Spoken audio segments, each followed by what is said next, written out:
Good morning बच्चों। तो अभी हम पढ़ेंगे चैप्टर सेकंड हिस्ट्री का क्लास 6 जिसका नाम है on the trial of earliest people. अब human life has evolve over millenniums. In early stages man were hunters and food gathers. अभी इसमें ये बोल रहा है कि पुराने ज़माने में जो लोग थे वो लोग क्या करते थे, हंटर गैदरिंग करते थे और खाना इकट्ठा करते थे। इस तरह से ही खाते थे वो लोग। वो क्या करते थे, वाइल्ड एनिमल्स और फिशेस को हंट करते थे, फ्रूट्स को गैदर करते थे यानी इकट्ठा करते थे, सीड्स रख लेते थे और वही लोग वो खाते थे। तो अब हम सिर्फ अर्लीस्ट लोगों को पढ़ेंगे, वो लोग क्या खाते थे और कैसे रहते थे। अगली चीज़ है इसमें, why did the earliest people lead a nomadic life. अब वो लोग ऐसी ज़िंदगी जीते ही क्यों थे जहाँ पे वो कभी एक जगह पे रह रहे हैं तो कभी दूसरी जगह पे रह रहे हैं। If they stayed at one place resources like plant animals would finish. अब इसका कारण बता रहा है, बोल रहा है अगर वो एक जगह पे रहेंगे तो क्या होगा कि वहाँ के रिसोर्स जैसे प्लांट एनिमल जो हैं वो ख़त्म हो सकते हैं, इसीलिए क्या उनको दूसरी जगह पे जाना पड़ता है। दूसरी बात ये थी, plants bear different fruits in different season, so man too had to move in the search of these as per season. मतलब कि क्या होता है कि कुछ फ्रूट सीज़न के हिसाब से ग्रो होते हैं, तो इस वजह से इंसान को एक जगह से दूसरी जगह मूव करना ही पड़ता था सीजन्स की वजह से।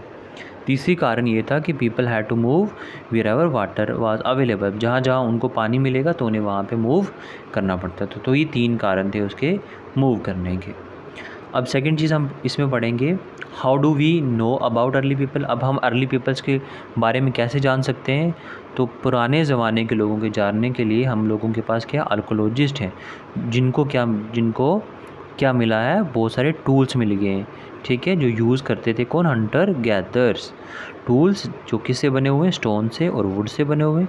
ऐसे टूल्स जिनको यूज़ करते थे मीट कट करने के लिए, फ्रूट काटने के लिए, या वुड जिसकी वजह से वो अग्नि जलाते थे, आग जलाते थे, या वो क्या करते थे, अपने घर बनाते थे। तो ये सब चीज़ें जिनसे हमें पता चलता है उन लोगों के बारे में। अभी हम पढ़ेंगे कि वो लोग कहाँ रहते थे। तो सबसे पहली बात, वो लोग कहाँ रहते थे, जहाँ पे उन्हें पानी मिलता था, तो पानी के आसपास में रहते थे। दूसरी चीज़ कि they live in places with stones were found and the people made tools, कि वो वहाँ पे रहते थे जहाँ उनको स्टोन अच्छे से मिल पाएँ और वो अपने लिए टूल्स बना पाएँ। तीसरी बात ये थी कि वहाँ पे उन स्टोन्स की वजह से उनको क्या बना देते थे, फैक्ट्री साइट्स, ठीक। तो जब आप बुक पढ़ोगे तो ये नोट्स आपके बहुत काम आने वाले हैं, आपकी रिवीजन बहुत अच्छे से यहाँ से हो जाएगी, ठीक है जी। आगे था, the factory sites were found near discard block stone. अब फैक्ट्री साइट्स कहाँ पे मिलती थी, जहाँ पे स्टोन के ब्लॉक्स होते थे वहाँ पे, और इसको वो क्या बोलते हैं, हैबिटेशन कम फैक्ट्री साइट, मतलब वो वहाँ पे रहते भी थे और फैक्ट्री भी हुआ करती थी। अब इसी स्टेज में हम लोग एक चीज़ समझते हैं कि इस पीरियड को कौन सा पीरियड बोलते हैं, stone age. The people when mostly stone tools were made, तो उसको हम कौन सा स्टोन एज बोलेंगे, कौन सी एज बोलेंगे, स्टोन एज बोलेंगे, जब स्टोन यूज़ किया जाता था। अब इस स्टोन एज को ना एक्चुअली 3 हिस्सों में डिवाइड किया गया। तो पहली वाली जो स्टोन एज थी उसको बोलते हैं old stone as, middle stone age और न्यू स्टोन एज। अब ओल्ड को क्या बोलेंगे, पेलिथिक, फिर मेसोलिथिक और फिर न्यूलिथिक एज। अब हम पढ़ेंगे मेकिंग स्टोन टूल्स। अब स्टोन के टूल्स वो कैसे बनाते थे। तो stone tools for made using 2 techniques, 2 techniques को यूज़ करते थे। एक technique stone on stone by pressuring flaking. अब क्या करते थे वो कि एक स्टोन से लेकर के दूसरे स्टोन को रगड़ते थे और उससे वो क्या करते थे, अलग अलग तरह के टूल्स बना लेते थे। Man discover fire. अब उसके बाद क्या हुआ, जब वो एक पत्थर से दूसरे पत्थर को रगड़ रहे थे तो उन्होंने क्या डिस्कवर कर लिया, फायर डिस्कवर कर लिया। एक्सीडेंटली ऐसा हुआ और ये सबसे बड़ी डिस्कवरी थी। Over a period of time man learn several uses of fire. अब टाइम के हिसाब से उन्होंने अलग अलग इसके फ़ायदे जान लिए कि आग से उनको क्या क्या फ़ायदे हो सकते हैं। जैसे वो अपने आप को सर्दियों में गर्म रख सकते हैं, अपना खाना बना सकते हैं। Early rock painting. अब पुराने ज़माने में पेंटिंग कैसी कैसी होती थी, तो मैं early caves had painting on wall. तो जो पुरानी हमें पेंटिंग्स मिलती हैं वो कहाँ पे होती हैं, केव्स की वॉल पे होती हैं। जो हमें स्पेशली कहाँ पे मिलती है, एमपी में या साउथर्न यूपी में। इंपॉर्टेंट है ये क्वेश्चन, पक्का एग्ज़ाम में आता है।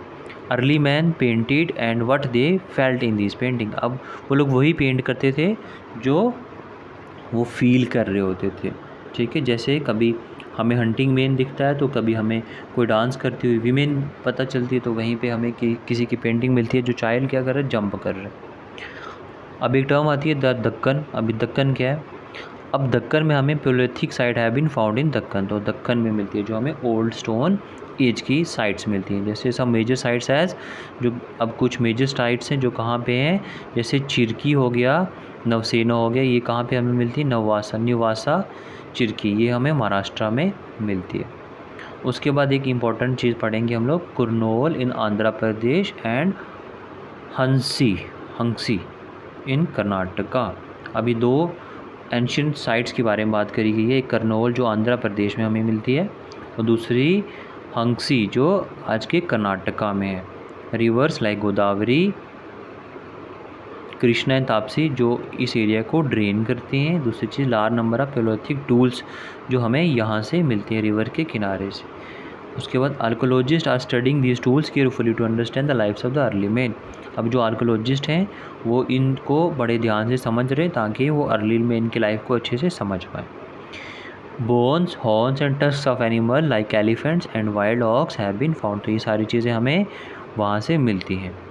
ठीक है, अभी हमने चैप्टर नंबर 2 का जो इसके नोट्स थे शॉर्ट में हमने समझ लिए। अभी हमारा चैप्टर 2 कंप्लीट हो गया है। फिर हम क्या करेंगे, अभी इसकी मॉक टेस्ट देखेंगे क्योंकि संडे तक हमारे 2 से 3 चैप्टर ख़त्म हो जाएंगे। फिर हम मॉक टेस्ट करेंगे और अपनी तैयारी को समझेंगे कि हमारी तैयारी कितनी हो चुकी है। तो एवरी संडे हम मॉक टेस्ट देंगे। ओके।